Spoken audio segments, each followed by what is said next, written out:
Following program is produced by Project Bait and does not reflect the views of this station.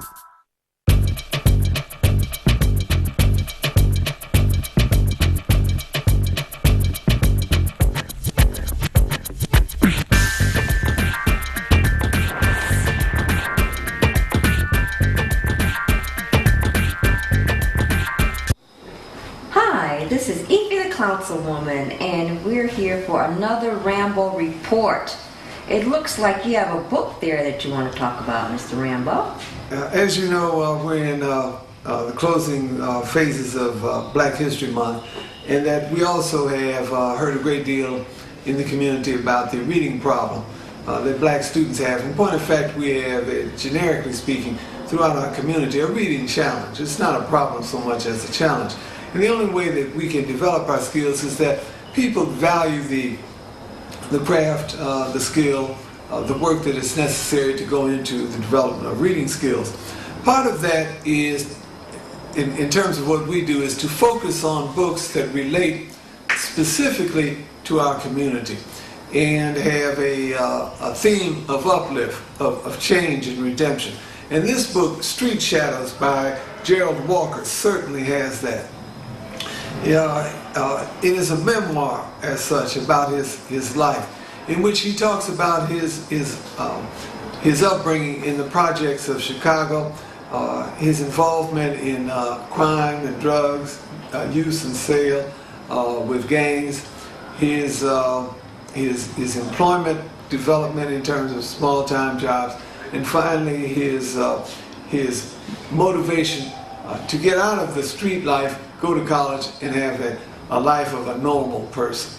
Oh my goodness. So, but actually the backdrop of that could have been in any urban city, especially here, but it's enlightening to hear that he wanted to become normal and get out of that life of corruption.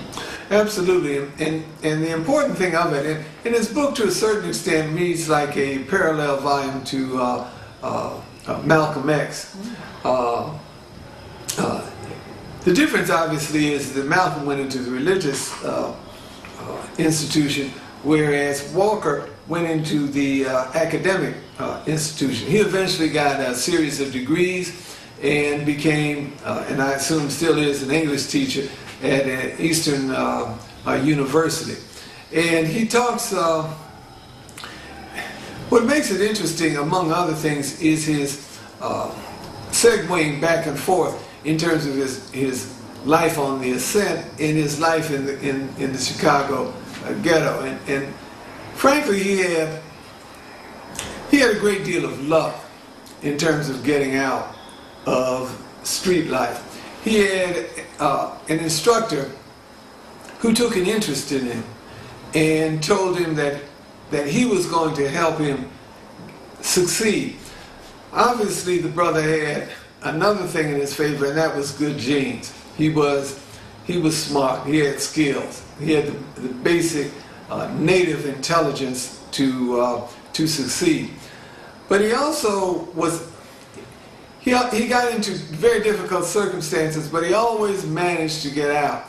For example, he joined one of the notorious Chicago gangs, and did all the regular gang banging. But at a certain point he got tired of it and said he was going to get out, but they told him nobody gets out. That's what I heard. The only way you get out is by dying. Well, they tried to beat him to death, wow. But he survived. Okay, and that only reinforced in his mind that he wanted to get out. His need to get out. So was it because of his mentor? No, that was another. That was another segment. That was another segment of it. Oh, okay. Another aspect of his good fortune was his parents. He had two parents, a mother and father, who were always in the home. But the unusual thing about them is they were both blind. Oh. So that even though he had both parents, it was not a typical, quote-unquote, normal situation. But nevertheless, they did instill in him some values, some family and personal values, enough that saw him through. And that in his encounters with the police, he never got into a circumstance where it was so totally dangerous that they destroyed him. And that was fortunate. Finally, he gets a job and he succeeds in the job, even though it's just an entry-level position. he goes to work, and it provides him with enough income to begin to grow up. Okay, so that he goes through all of this, and then finally he goes to college, in a small college in Iowa, and he succeeds. He survives in this environment, even coming from a high school where he learned virtually nothing. He had the social skills to survive. He was not defiant, mean-spirited. And he had another stroke of good fortune, is that he was a nice-looking young fellow. Okay, and typically people who have an aesthetic image about them do better than people who are out of the norm in terms of not being personally attractive. So I guess there's no hope for me. Nobody would take. Well, I didn't want to say that, but I mean, we're here to rescue you from. I mean, we can't. I brought my haterade because I knew you were going to do something like that. Now, what do you think about that? I think it's. I don't know. We may have to put you back out on the streets where you came from. If you may have to return to being just an ordinary clown instead of Effie the councilwoman and one of the stars of For My People. But nevertheless, this young man succeeded, where and a lot of the brothers just go by the wayside. In point of fact, he points out that a lot of his friends ended up dead or strung out on drugs. So he was one of the ones who didn't. This should be required reading for all at-risk young men. Absolutely. Excellent book. Okay. Well, this has been another segment of the Rambeau Report, and this is Effie the Councilwoman. You can contact us on our website, projectbait.blackgo.net. You can also catch us at YouTube, where you need to put Project Bait, DET, in the search box.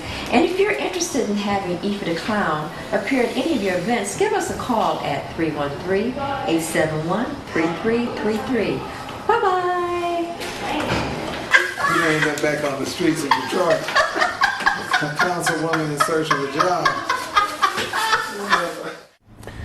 If you have a business in Metro Detroit, you should be in the Detroit Black Pages. For info, call 961-3289. That's 961-3289. Hi, this is Ron Scott, and each week we have an opportunity to discuss a number of subjects right here on For My People, which is a production of Project Bait, Black Awareness and Television. We've had an opportunity to reach various publics, various people around the community. And most importantly, I talk to you from time to time. You see us out and about and say what you like about the program. And we encourage this. In fact, we've just instituted our new website, and we want you to take a look at it. In addition to that, we have the continuing effort to train a new generation of young people to continue the activities that Project Bait started with so long ago. I'm glad to be in your sight and talking to you each morning and afternoon or whenever you see this program, when you watch Project Bait and For My People in particular. Economics, politics, and consciousness. That's what we bring to you, and that's what we want to continue to do, because it's your program. It's about you. And we thank you for continuing to watch, and I'm Ron Scott, and I've enjoyed it and hope to continue to bring you insightful information.